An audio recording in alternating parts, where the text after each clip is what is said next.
nós vemos uma visão muito errada do sistema religioso quando eles dizem que as pessoas, para ter a sua salvação, elas têm que ir para dentro de um templo religioso chamado Igreja Evangélica.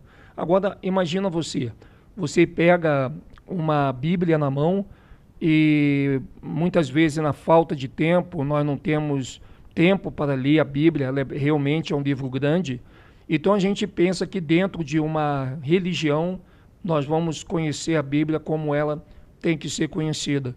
Mas isso, infelizmente, não acontece, porque esses líderes religiosos, o que eles fazem? Eles pegam um versículo, a pessoa lê o versículo junto com o guia religioso em cima do palanque, que eles chamam de altar, e depois eles mandam a pessoa fechar a Bíblia e acabou. Ali em cima do palanque eles vão falar o que eles quiserem e você já está dominado pela hipnose. Você está pensando que Deus está ali em cima daquele altar dando para ele uma nova versão do que se leu na Bíblia. Ou seja, nós ignoramos todo o capítulo do versículo e damos crédito àquilo que o guia religioso vai acrescentar lá em cima. Isso é uma maldição de Apocalipse, porque quando você pega um versículo e você não traz o capítulo junto com o versículo e você inventa, traz uma versão diferente, então esses guias religiosos eles estão enquadrados em Apocalipse 22, aquele que acrescentar alguma coisa no livro da profecia desse livro. Então olha que interessante, você vê hoje que se nós fizermos uma analogia de tudo que nós vemos dentro desse sistema com a Bíblia, pegando, por exemplo, a palavra igreja. Igreja não é templo, são pessoas caucasianas de cor branca, grega, romanas. Né?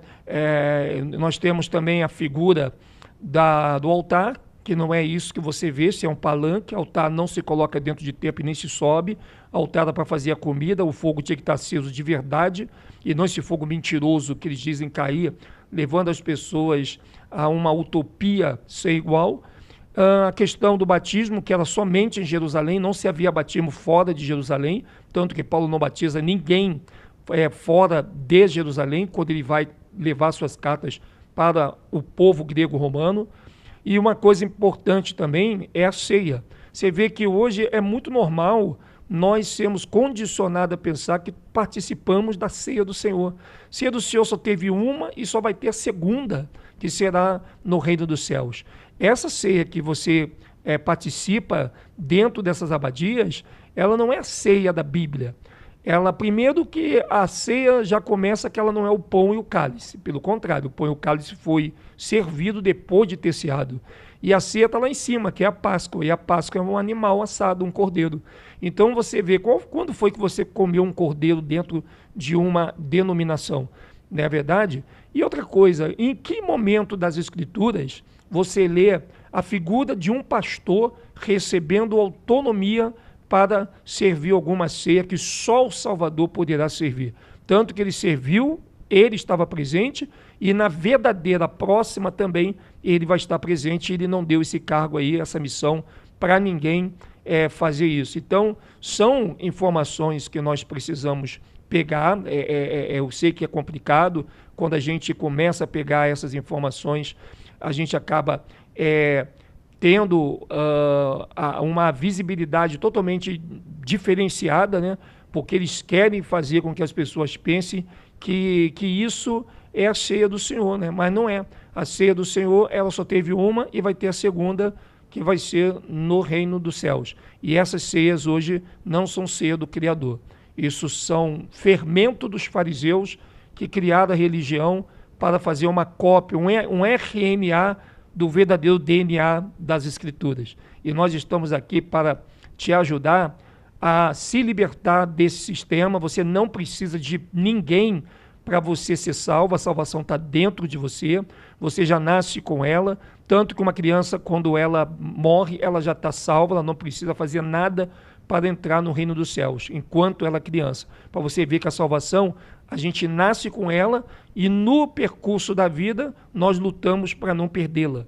E isso você vai lutar no seu dia a dia, no seu trabalho, na sua casa, no meio da sua vizinhança, aonde você estiver, no trânsito, você tem que lutar para não perder. E todo momento nós passamos o perigo de morte. Paulo, Ele chegou a falar isso, né?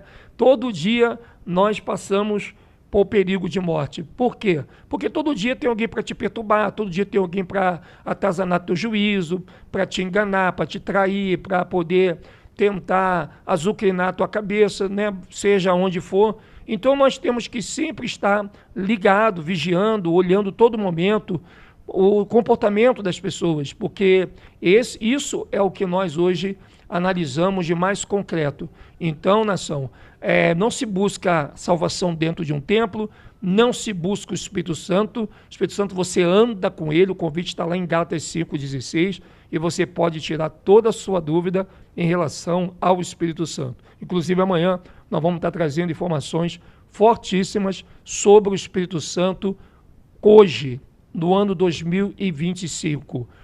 Quem é o Espírito Santo? Eu tenho que buscá-lo dentro de um templo ou eu tenho que andar com ele seguindo as instruções das Escrituras? Então, eu vou trazer muitas informações para tirar dúvida da nação dentro desse modelo de live. Se você gostou, deixe o teu comentário, que eu trarei esses vídeos pequenos para tirar dúvidas da gente em todos os sentidos, tá bom? Um abraço e até a próxima.